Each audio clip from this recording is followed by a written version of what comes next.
16 से 24 की उम्र, the most important age of every person. 16 से 24 की जो उम्र होती है वो किसी भी इंसान के लिए बहुत कीमती होती है, क्योंकि ये एक ऐसी एज है जो आने वाली आपकी पूरी फ्यूचर डिसाइड करती है कि वो कैसी होगी। अगर आपने इस वक्त को कंट्रोल करना सीख लिया, अगर आपने इस वक्त को मुट्ठी में करना सीख लिया, तो आपकी लाइफ पूरी संवर जाएगी। आपके पास हर वो चीज होगी जो आप चाहते हैं, आपके पास हर वो लग्जरी होगी जो आप चाहेंगे। बस ये डिपेंड करता है कि आप इस वक्त को कैसे यूज करते हैं, इस वक्त में क्या सीखते हैं और क्या करते हैं। आपको पता है कि किसी भी इंसान का सबसे मेमोरेबल टाइम क्या होता है? वो है 18 की एज। इस उम्र में लोगों के अंदर बहुत जोश होता है, लेकिन जोश के साथ साथ इस एज में डिस्ट्रैक्शन भी बहुत होता है। इस एज में इंसान किसी भी चीज को देखकर बहुत जल्दी अट्रैक्ट हो जाता है। इसलिए कहा जाता है कि इस उम्र में अगर बंदा संभल जाता है तो इतिहास बन जाता है, और अगर बिगड़ जाता है तो मजाक बन जाता है। ये वीडियो सिर्फ 16 से 24 की एज वालों के लिए ही सिर्फ नहीं है, बल्कि ये वीडियो हर एक यूथ के लिए है, हर वो एक पर्सन के लिए है जो अपनी लाइफ में कुछ करना चाहता है, अपने सपने को पूरा करना चाहता है, जिसके अंदर भी लाइफ को लेके कुछ गोल्स हैं। ये वीडियो हर एक इंसान के लिए है। इस वीडियो में हम आपको 5 मूल मंत्र देने वाले हैं, जिसे सिर्फ आपको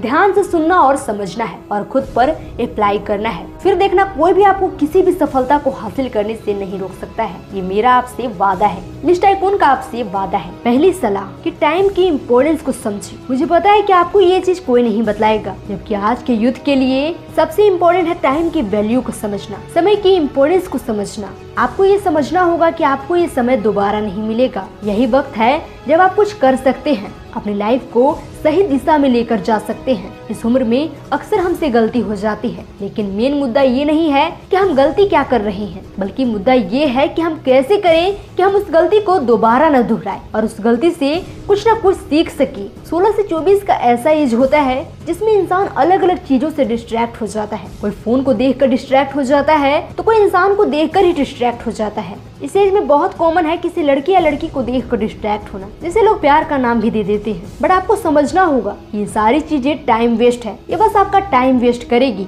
और कुछ नहीं। आपको खुद को कंट्रोल करना होगा, खुद को समझाना होगा कि इन सब चीजों में कोई करियर नहीं है, ये सब बस एक टाइम पास है। चलिए मैं आपको एक एग्जांपल से समझाती हूँ। एक था राम, वेरी पैशनेटिंग, हर चीज को लेकर, चाहे उसका सपना हो या फिर उसका करियर, हर चीज को वो सीरियसली लेता था और समय की वैल्यू को भी समझता था। उसे पता था कि आज जो समय उसे मिला है वो समय उसे दोबारा नहीं मिलेगा, जिस वजह से राम कोई भी काम को टालता नहीं था, बल्कि जिस समय उसे काम मिलता था वो उसी समय उस काम को कंप्लीट करता था, जिस वजह से राम ने अपनी लाइफ में बहुत कुछ बहुत कम समय में हासिल कर लिया था, because he know the value of time. And वहीं दूसरी ओर था अमृत, जो कि राम का ही फ्रेंड था। राम और अमृत में एक चीज सिमिलर थी कि दोनों अपने सपने और करियर को लेकर पैशनेट थे। बट एक चीज जो अमृत की बुरी आदत थी वो थी कि अमृत अपने समय की वैल्यू नहीं करता था। अमृत कोई भी काम कल करेंगे यह कह के टाल देता था। इसके अलावा अमृत अपने टाइम फालतू चीजों में वेस्ट करता था। ऐसे ही समय बीतते गए और अमृत हर चीज में अपने लाइफ में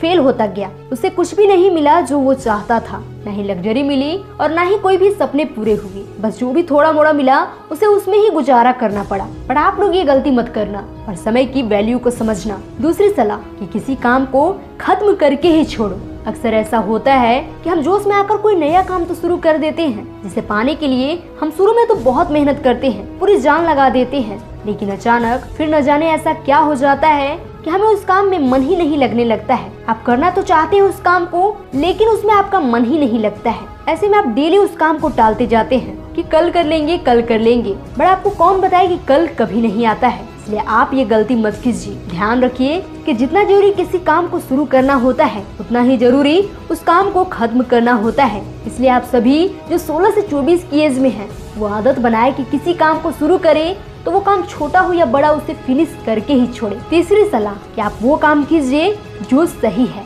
इस उम्र में कोई भी काम करने से पहले आपको ये सोचना जरूरी है कि आप जो काम कर रहे हैं वो सही है या गलत। आपको खुद से सवाल करना है कि क्या जो मैं काम कर रहा हूँ वो जरूरी है, क्या मुझे इस काम को समय देना चाहिए। आपके अंदर इतनी क्षमता होनी चाहिए कि आप जो भी काम कर रहे हो आपको पता हो कि आपको वो काम क्यों करना चाहिए। अगर फिर भी आपको समझ नहीं आ रहा है कि आपको कोई काम करना चाहिए या नहीं, तो बस आपको खुद से सिर्फ 2 सवाल पूछने हैं। पहला सवाल ये पूछना है कि क्या ये काम सही है, और दूसरा कि क्या मुझे ये काम करना चाहिए। बस सिर्फ ये 2 सवाल, फिर आपके सारे सवालों के जवाब आपको मिल जाएंगे। चौथी सलाह कि बोलने से पहले सामने वाले की पूरी बात विनम्रता से सुनिए। इस दुनिया में बोलने वाले बहुत लोग हैं और सुनने वाले बहुत कम। शायद यही वजह है कि बोलने वालों से ज्यादा लोग सुनने वाले लोगों को ज्यादा पसंद करते हैं, क्योंकि हर कोई सिर्फ बोलना चाहता है, अपने दुख सुनाना चाहता है। लेकिन समस्या यहाँ ये है कि कोई भी सुनना नहीं चाहता है। आज के यूथ की सबसे बड़ी प्रॉब्लम यही है कि वो किसी की बात को सुनते ही नहीं है, किसी को उसका पॉइंट रखने ही नहीं देते हैं और उससे बोलते वक्त उसकी बात बीच में ही काट देते हैं और उसकी बात बिना पूरा सुने उसे जज कर लेते हैं, उसे गलत समझते हैं। इसलिए ध्यान रखें कि सामने वाले की बात को पूरा सुने, बिना सुने उसे जज ना करें,